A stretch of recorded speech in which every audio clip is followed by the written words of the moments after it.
25 तारिख में सारा देश में षष्ठ पर्याय और ओडिशा रे तृतीय पर्याय निर्वाचन अनुष्ठित होइबो। तेबे भोट देवाकू भोटर को उत्साहित करने बालुंगा चित्रशिल्पी पद्मश्री सुदर्शन पट्टनायक पुरी बेलाभूमि रे एक विशाल बालुगा चित्रकला करी भोटर को मतदान करने वार्ता देइछन्ती। तेबे ई बालुगा चित्रकलाटी बेस आकर्षणीय होइछि। 5 क्विंटाल आंब बालुगा चित्रकला स्थान दे अति आकर्षणीय ढंगरे भोट देवार दृश्य को स्थान देइछन्ती। एही बालुगा चित्रकला 2000 वर्गफुट जगार बालुगा चित्रकला होइथिबा बेले यह 5 घंटा लागिथिला तैयारी करबा पई।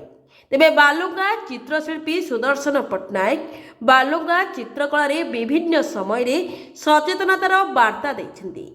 सेतिपई से देश विदेश रे अनेक कार्यक्रम रे बहु पुरस्कृत लाभ करी सम्मानित होइछन्ती।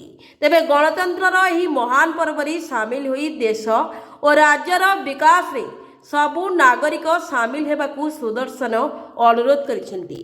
Bureau report Odisha digital.